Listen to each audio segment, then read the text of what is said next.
Hello everybody and welcome back to Garibaldi Red, a Nottingham Forest podcast. I'm Max Sayes, your host, and as Nottingham Forest get back to winning ways away in London last night against Tottenham Hotspur, a brilliant 2-1 win which sees the Reds climb back up to third where they belong in the race for Europe. It was a good win, it was a brilliant one, and who better to do that brilliant off-the-line clearance than the man himself, Harry Toffolo, who we will discuss, and of course the game throughout. Joined first of all by Steve Bennett, podcast regular Forest fan, and Steve and Dave both went to the game last night. Steve, how are you, mate? You got back from London this morning. What was it like? What was the atmosphere like last night? Well, it was well worth navigating the journey down to London with the fact that Euston Station was shut over Easter weekend, because it took me 3.5 hours to get down there instead of the usual couple of hours. But just a fantastic result. And I think we've talked about this a lot, haven't we, on the podcast? Just a fantastic team in every sense performance. We're clearly going to talk about Harry Toffolo, who, you know, hadn't played since December, had made a couple of FA Cup appearances. In fact, I think I saw his last appearance when he came on as a sub against Everton away. But for him to come in and play as he did was, for me, nothing short of remarkable, and demonstrates the absolute professionalism, not only of him, but I think also of the wider club. The fact that he, you know, was still a part of the team. He'd obviously trained really well. He's obviously part of the unit, if we call it that. But what a performance. For me, actually, a man of the match performance. I don't know who actually got man of the match, but probably Elliot Anderson, I guess, because he was more spectacular. But it was Elliot Anderson that got the official man of the match. But I think Harry Toffolo deserves huge credit. Yeah, for sure.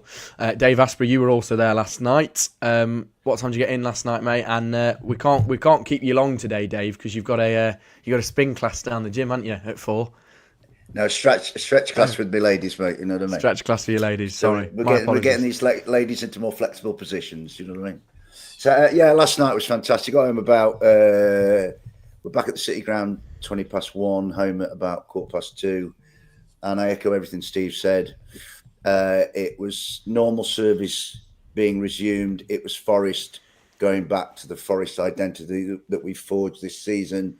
It was the team who are the most clinical and efficient with the ball against a team who kind of summarising this now, becoming increasingly outmoded of possession for possession's sake with a product free, no ending to it. And our lads showed what they've been all of this season. They are a family. They are close knit. They all like each other. They all care about each other. The ones who don't get as much game time matter as much as the ones who are getting loads of game time. And I was so proud of them, as I've been so proud of them all season. And they communicated to us in the stadium just how much that defeat to Everton rankled with them. And they set about putting it right. They were on it from the get-go. I thought they were wonderful. It wasn't spectacular, and they had to weather some sort of pressure from Tottenham towards the end of the game. But I thought, after Richarlison scored, it was almost like they all looked at each other. Our lads said, yeah, well, okay, they scored one, but we're not going to let them score anymore. And then they actually managed the game out quite well.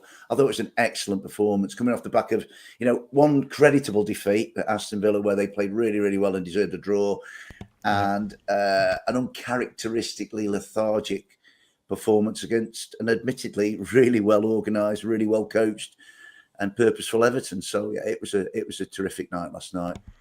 Yeah, a capital performance, you might say. Lovely. I should have used that, Dave, in the intro. You're better than me, mate, at writing scripts. Should draft you in for it.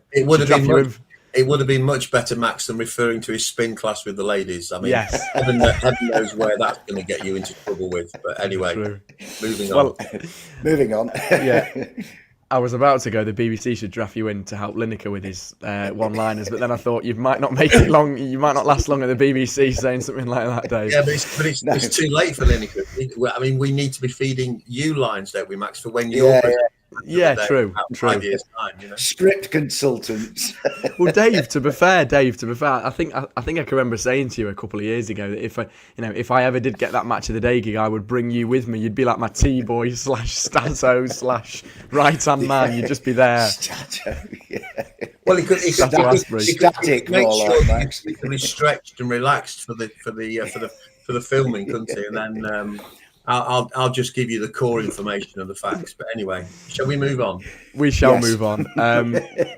We are live on YouTube and Facebook. That's really Dave, scary. Aussie Dave podcast regular says, "See you legends on Sunday. Come on, you Reds. Let's get Dave into the Forest training centre to work on Taiwo's flexibility." That's maybe one we can suggest to the club. Okay, let's talk about the game, Steve. As Dave mentioned there, I thought Forest started really well. Obviously, getting on the score sheet early on, 5 minutes in with Elliot Anderson. The then Chris Wood goal, ruled offside, and then he gets that goal, was it the 15th minute, or so 16th to be precise. It was a good start, and Forest came out there looking for revenge, if you like, looking to bounce back. And Harry Toffolo spoke in his interview with Colin Fray post-match after the game, and he was brilliant, and he talked about almost... The players were kind of raring and itching to go. They were ready to put things right. The fans in the stadium, you guys last night might have been a little bit nervous, but the players were ready to go and almost bounce back. And that's been the story of the season. And full credit to the squad and Nuno for having that mentality from the off as well. Yeah, but I think we need to put things into perspective. I mean, the whole country's been talking about Forest collapse of form, which is absolute rubbish. We lost to Villa in a game that, with all the chances we had, we should have drawn, and Everton were better. But the 3 games before that, we won. So we've won 4 out of the last 6. So this, I don't know where this collapse of form comes from. And actually, as Cloughie said, I hope, nobody's foolish enough to write us off. And goodness me, that was really appropriate for last night. For those of you listeners who've still heard of and remember Brian Clough, as opposed to Dave and I, who remember him, seeing him up close and personal, I was pretty relaxed all the way through. I was more relaxed at 2-0 than I was when the game started, because it was clear that they were going to have a go, but in a very considered manner, as I think we have all season. I think lots of people, let's be honest, would have had some nervousness about having Harry Toffolo in the first team, because he hadn't played for so long and because he seemed to have, sort of disappeared from first team consideration. My guess is there's some planning there in terms of Sunday, because Nico Williams can't play on Sunday. So unless Ola's fit, then Toffolo's definitely going to play left back, and I would think, particularly on the back of last night's performance, and maybe he knows that, and that's all part of. If that's the case, that's fantastic man management from the club. But as a little plug for any members of the trust who are your listeners, and we're at our AGM at the end of January, when I had the absolute privilege to have an in conversation with Harry Toffolo. He came across then as an absolute consummate professional, dedicated to his cause, dedicated to making sure he was available if needed.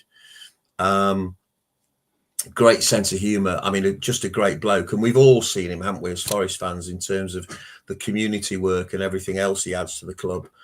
But it's almost like last night, not only in terms of how he performed, but some of the conversations afterwards will elevate him even more in the popularity of the Forest fans. For him to come out and say, after that performance, my son was there, he's put a tear in my son's eye, and that sort of thing. We're all part of families at some stage. We all understand that. But it was a really, really good team performance. And I think I was a bit nervous when we took Alanga off and brought Morata on at half time, but it worked, as it has done so many times this season. I don't get the criticism of T up front. T's a completely different player to Chris Wood, and it gave Spurs something else to worry about and something else to concern. Bringing Callum Hudson-Odoi on, as he did with that break after sort of 15 minutes, again, it kept Spurs thinking all the way through the game that they couldn't relax.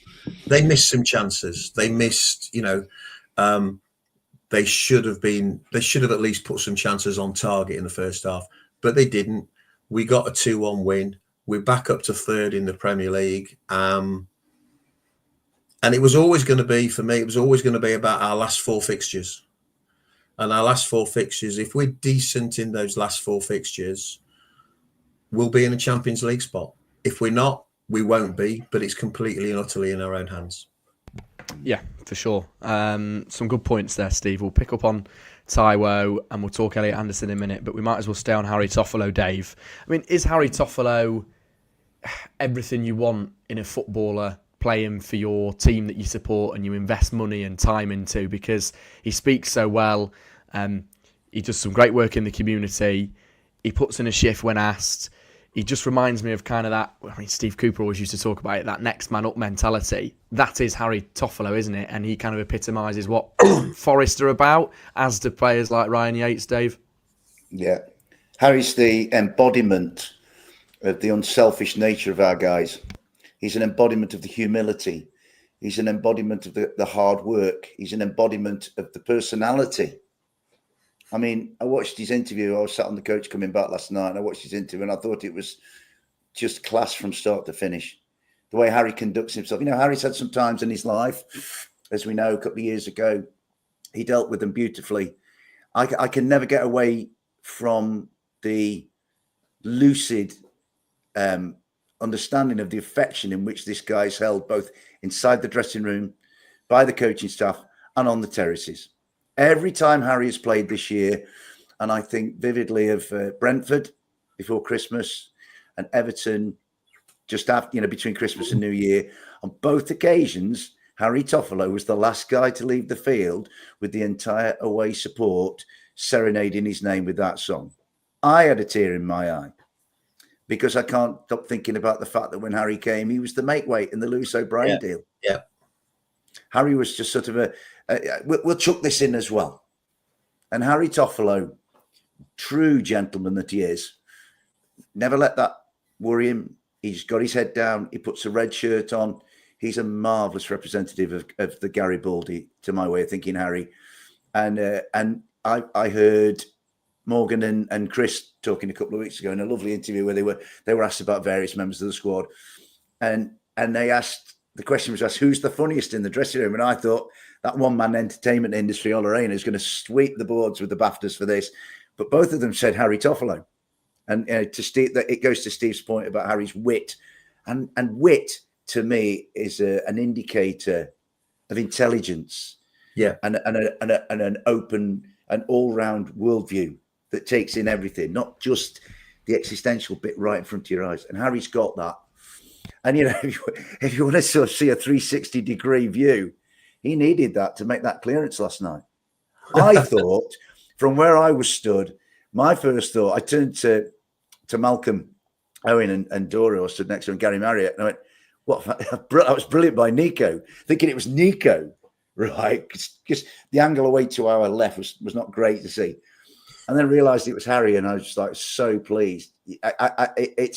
It's like at some point this season, all of them have had a moment, their little moment in the spotlight, and then they've gone back into the kind of collective spotlight. It was Harry's last night.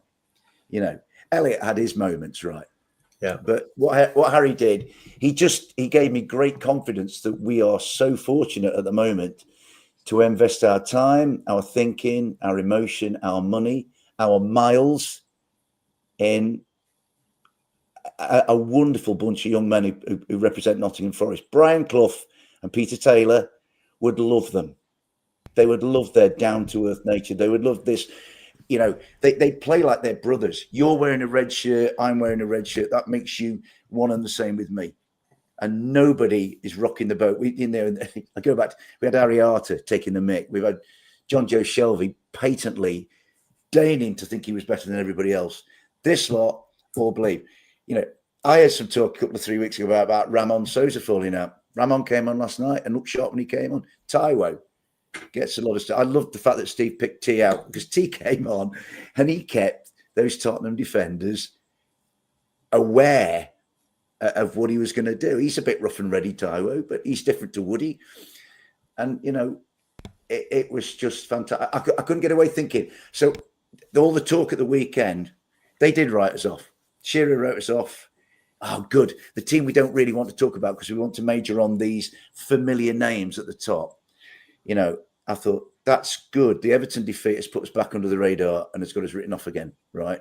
And it was done at the weekend. Then obviously we went from 3rd to 6th. And there was a lot of talk about Neto's late winner for Chelsea at Fulham. And I thought, okay, maybe that's a threat to Champions League. But in the bigger picture, to me, that Neto goal has almost guaranteed us European football of whatever hue it might be. Because we're now, you know, at the point before we started last night, we had 57 points. The top 7 are now, I think, 7 or 8 clear of Bournemouth in 8th. So European Neto, while he might have threatened Champions League, he almost guaranteed us European football. And then to go there last night with the how does the Everton win, the Everton defeat affect us, hanging around in the ether, you know, to do what we did last night, I thought it was an excellent performance. And as a club, what a brilliant way to say, hey, hang on a minute, don't be so stupid to write us off. I thought it was wonderful. A couple of interesting points, Dave. Because of Neto's goal, we guaranteed to finish in the top half. Yeah. So every time you look at the league for the next 5-6 weeks, we'll be in the top half. There's no way we're going to be in the bottom half. We'll be higher up than that, but we'll guarantee to be in the top half. And I don't know if you saw. Go on. I was going to say, at the start of the season, everybody had us going down.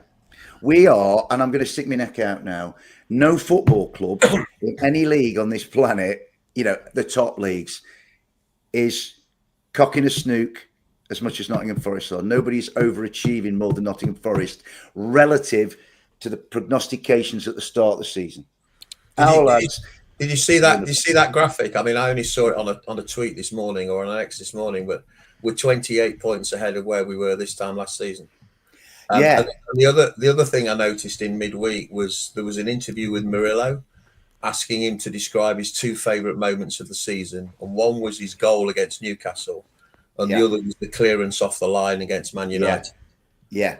And when Toffolo cleared that ball off the line last night, I thought immediately of Murillo for all the plaudits that Murillo gets, and we all love him to bits, and what a treat it is to watch a player of that level and that quality play in the Garibaldi.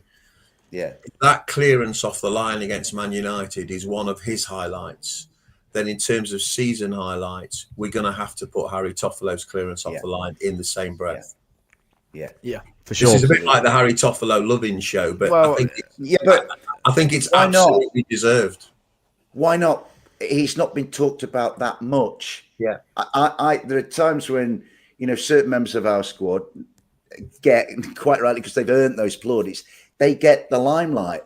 I've run teams. I ran teams for 17 years. I mean, to go back to your point, Max, to me, Harry Toffolo, I've had lads who played for me down the years, and they were my Harry Toffolos. I could rely on them totally, and they would give me the lot.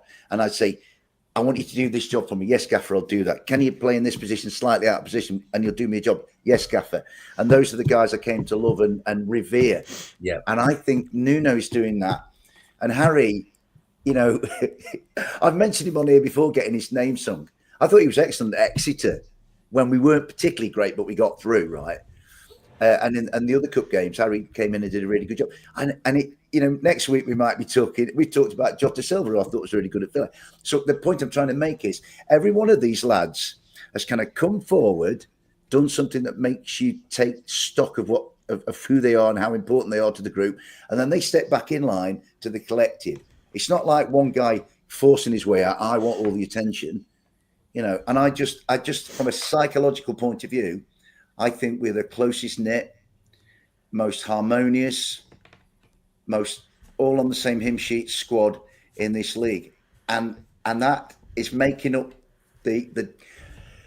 I think the other 6 around us have deeper squads than ours. They all of them at some point had Europe in their mind. Either they were in Europe, Chelsea, Liverpool, Villa, you know, whatever, or Europe was their avowed intention. Newcastle. Nottingham Forest you know, if Forest had planned at the start of the season and said, we're planning for Europe, everybody would have laughed them out of the place. So I just think that spirit that the Ollers and the Harrys and the Morgans and the Woodies and all our boys engender is keeping them in that, if you like, that elite seven, the big seven, if you like. It's just it becomes a new seven, doesn't it? It becomes a new six. You know, a magnificent seven. Well, we've talked for years and years, haven't we, about the Premier League six, which includes Spurs and includes Man United. Clearly, they're not in it this year, and perhaps, you know, and if you look at the year that we came up with Bournemouth and with Fulham, Bournemouth and Fulham may still get into Europe. They won't get into the Champions League, but they may still get into the Europa League or the Europa Conference League. And so that year, when all three of those clubs, including ourselves, are doing better than most pundits would have predicted, and this year where, you know, we are competing with Newcastle and Aston Villa and Chelsea, and maybe not quite competing with Arsenal, and certainly not competing with Liverpool, but all of those clubs have had years and years and years in the Premier League. The point you make about squads, you know, you looked at that Newcastle Villa game at the weekend. Yeah. And when they make substitutions, they're bringing on higher level players because they've had the years to develop them or buy them or invest in them or whatever. We have a squad with a first team of 11. We've got another, depending on how you do the calculation, 3, 4, maybe 5 players who can come in and do a job at Premier League level. And I'm sure if at some stage, Max, we replay the pre-season Garibaldi Reds podcast when the three of us were on trying to predict about where Forest were finishing, I think I was the most optimistic of the three of you, and I said somewhere between 11th and 14th. Well, that's gone out the window now. Brilliant. And next year, we're going to be in Europe. Oh, what an adventure that's going to be. But we're going to need to have 17, 18, 19, maybe 20 players who can compete in the Premier League. But we've got to give huge praise to Nuno and his team that, as demonstrated last night, nobody is out in the cold. Nobody is forgotten.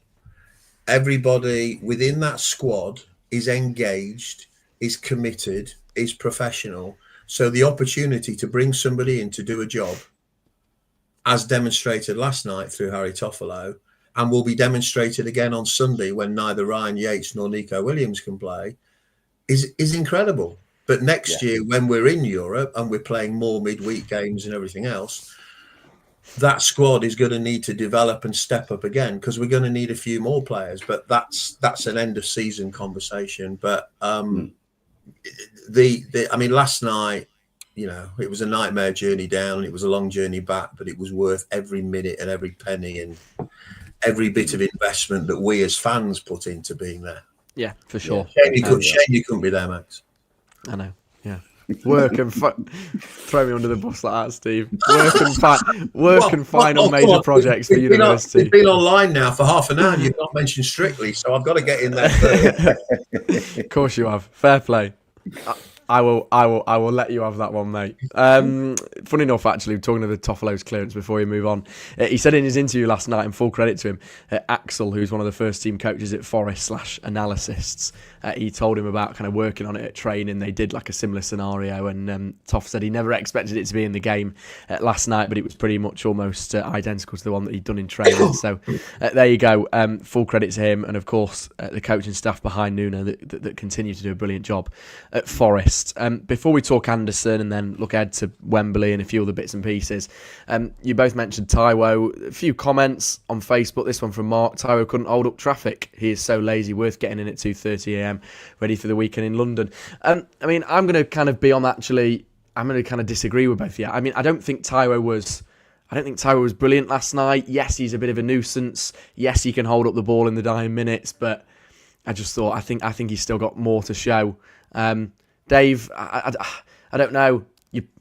you may disagree, but I just think I just think he's got a lot more to show in terms of a striker, and I think I wouldn't be surprised if Forest let him go this summer.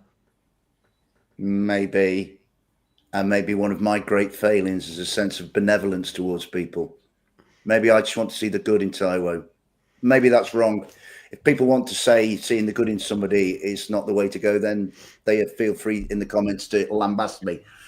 But I see a lad who really, really tries hard. He's had no luck with injuries. That's not his fault. I've heard people sort of suggesting that injuries are his fault and he's somehow wanting to be injured. I don't take that at all.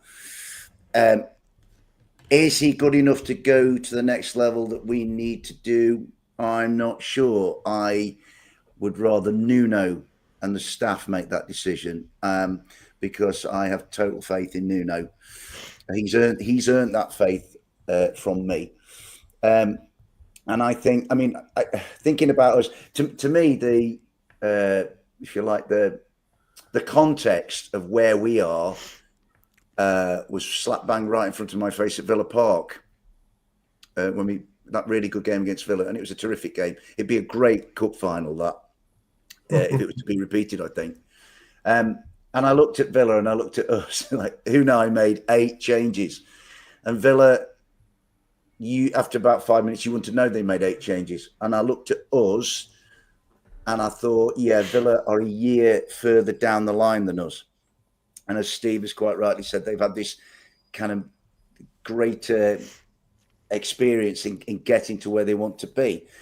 I think our recruitment in the summer is going to be crucial now that we've made a rod for our own backs by being so much better than we thought and they thought, really. And I think I think people just have with Taiwo, I think people score goals will go away. I know in the squad he's held in high regard. They like him, and if they like him, then that's good enough for me. But I think Taiwo is the dilemma with regard to next year. If you put me on the spot, I said I don't think he'll be here. But while he's here, and while he's wearing that red shirt, I'm not going to belittle him. No way. He hasn't given me cause to belittle him. I think what you get is people think it's a sort of a FIFA 25 world and you can flick a button and guys just got to be good, I don't think he's the most graceful of movers, Taiwo. He's an angular tinker and he puts himself about, Dave, he doesn't score more goals. Dave, when we took Chris Wood from Newcastle, yeah, everybody commented and complained about how Chris Wood runs. Yeah, they did. Right? So yeah, nobody's even thinking about that now. 19 goals into the season, into his potentially, a 20-goal season. Taiwo came on in the 76th minute. I've just looked it up. Of a game that we'd been battling away by then for about 60 minutes. So I think that last comment was absolutely outrageous. The guy comes on, he's completely different to Chris Wood. When he comes on, the team play differently. Yeah. And that gives the opponent something else to think about.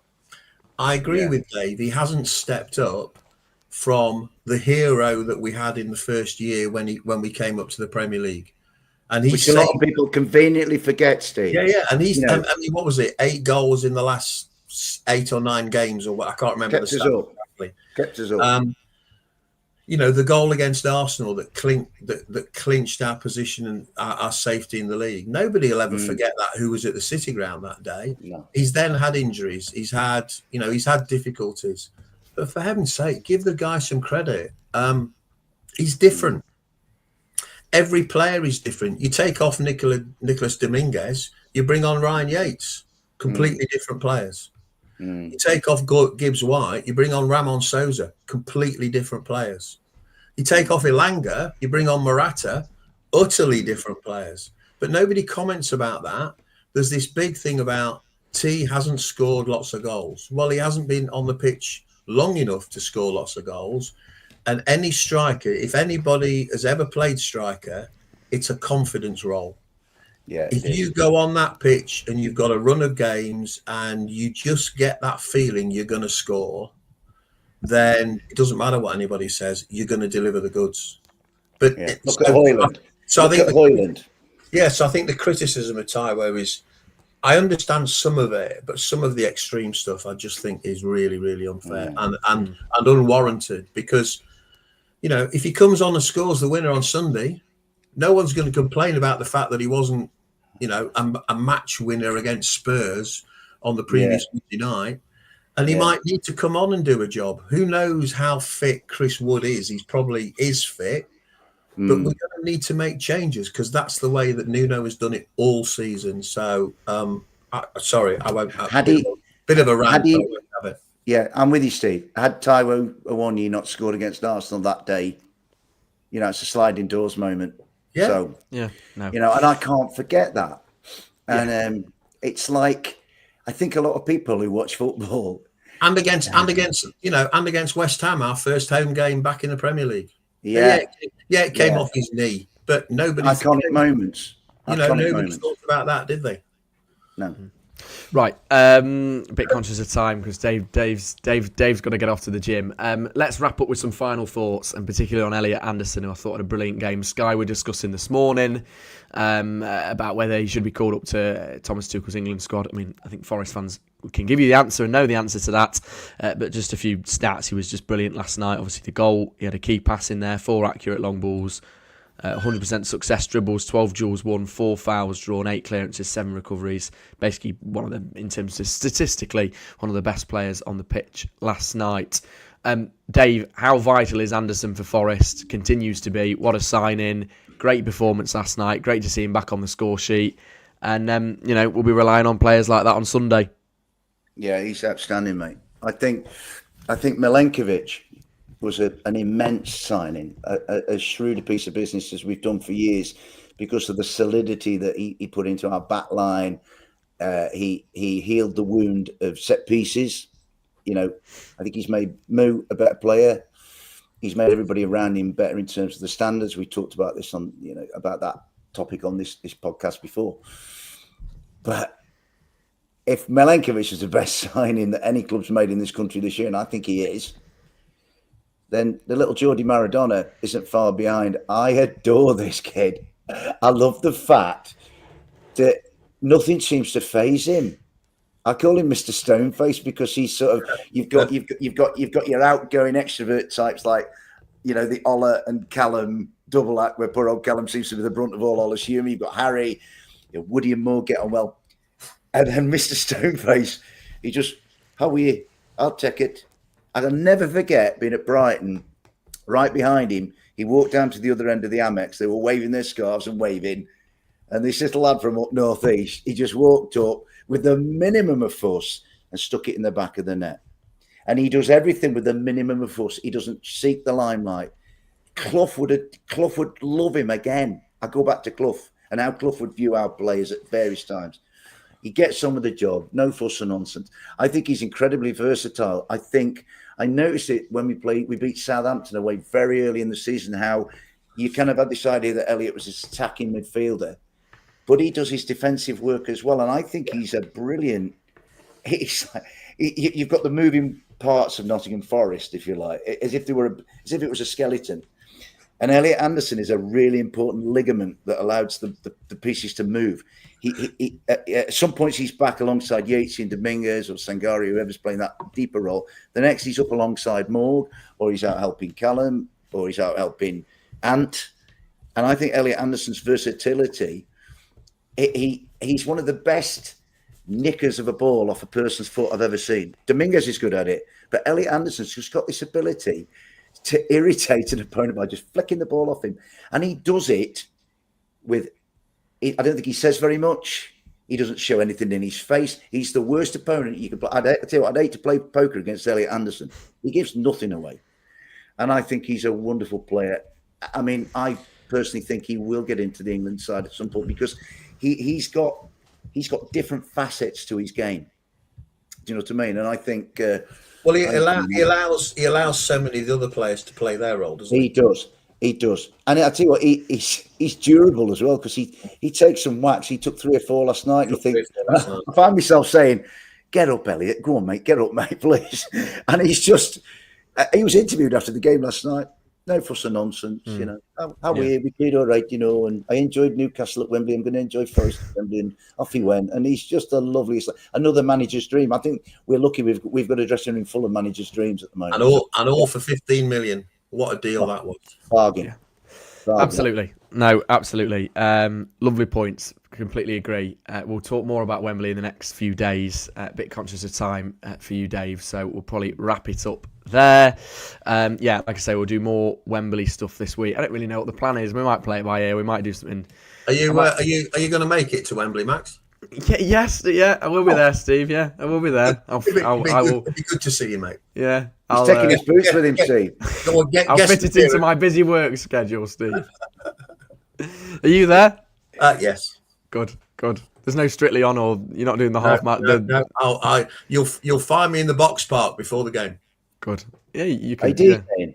Yeah, I was about to say you're DJing. No, it's Sanji's DJing. Oh, it's Sanji's DJing. Oh, fair play to him. Big shout out to Sanji's. Good. So I don't know what the plan is for Wembley, but we're doing some stuff before. We might do something down there as well. I might bring the microphone down. So if you see us on Wembley Way and you're an avid watcher of, feels like deja vu, Dave. I can remember when we did something on Wembley Way for Match Day with Max. So if you're an avid watcher of the podcast, give us a shout on Wembley Way. If you're on Wembley Way, Max, be outside the box park at 12 o'clock, and I'll come and have a chat. Yeah. Okay. We'll have to try and fit you in, Steve. Oh. No, I'm really kidding. We'll get you on, mate. Of course we will. Right, give us a like, share and subscribe on YouTube and Spotify. Follow us across all platforms. You two on a podcast. It ends up derailing into next week. And we will see you very, very soon. Have a good one. Enjoy whatever you're doing. And we shall see you ready for Wembley. Come on, you Reds, as Forest return to third and back to winning ways. We'll see you next time. Bye-bye. Cheers, guys. Take